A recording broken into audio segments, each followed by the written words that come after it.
자, 좌표 평면에서 먼 x제곱 더하기 y제곱이 r제곱인데 r이 2보다 크다라고 돼 있고요. 직선 x는 마이너스 2가 만나는 두 점 중에서 y좌표가 양수인 점을 a라고 하고 그 다음에 이제 음수인 점을 b라고 한다고 했습니다. 자, 이때 이제 동경 OA랑 OB가 나타내는 가격 크기를 각각 알파랑 베타라고 한다고 했을 때 2 코사인 알파랑 3 사인 베타가 지금 서로 같다라고 되어 있죠. 자, 이렇게 됐을 때 이제 r 곱하기 그 다음에 이제 사인 알파 더하기 코사인 베타가 이제 얼마가 되겠느냐 요걸 이제 묻고 있는데요. 일단 원을 하나 그려볼게요. 이런 식으로 원을 이제 그려놓고 그 다음에 x축 그 다음에 y축을 표시를 해보도록 합시다. 이렇게 표시를 해놓고 x는 마이너스 2라고 했으니까 이렇게 점선을 그어볼 수가 있겠죠. 그래서 여기가 마이너스 2라고 얘기를 한 다음에 y좌표가 양수인 점을 a라고 한다고 했으니까 요 지점이거든요. 요 지점.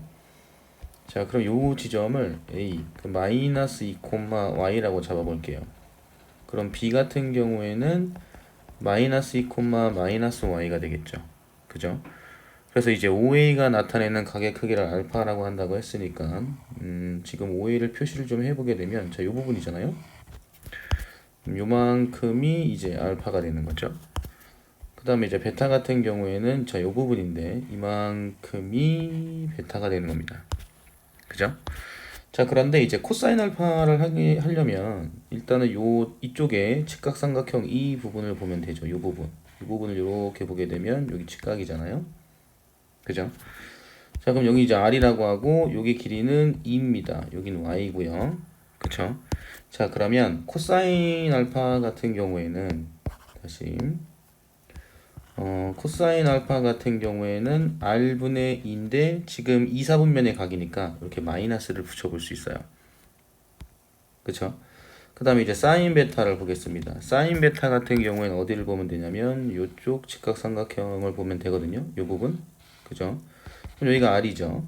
그럼 베타 같은 경우에는 이 직각삼각형에서 봤을 때는 여기 r 그 다음에 이제 여기 있는 여기 마이너스 2가 아니죠. 다시 요 길이가 지금 마이너스 y잖아요. 이 부분에 해당이 돼요. 그럼 사인 베타는 r분의 마이너스 y 이렇게 이제 볼 수가 있거든요. 자, 그럼 문제에서 요구한 거를 지금 봤는데 코사인 알파랑 사인 베타랑 이런 관계식이 나온다고 했으니까 그럼 2 곱하기 마이너스 r분의 2 이렇게 쓸 수 있는 거고 그 다음에 3 곱하기 마이너스 r분의 y 이렇게 쓸 수 있겠죠. 플러스 r 없어지네요. 그럼 4는 3y가 돼서 y는 3분의 4가 됩니다. 그죠? 이렇게 나오게 됩니다. 자, 문제에서는 r 곱하기 사인 알파 더하기 코사인 베타를 구하라고 했는데 그러면 r 사인 알파 더하기 r 코사인 베타가 되겠죠. 그죠? 자, 그러면 r 사인 알파는 어떻게 되겠느냐라고 보는 건데 r 사인 알파는 어디에 해당이 되냐면 요 부분에 해당이 되죠. 요 부분. 자, 무슨 소리냐면은 자, 사인 알파는 그러면 r분의 y예요. 그러면 r 사인 알파는 y에 해당이 되는 거죠.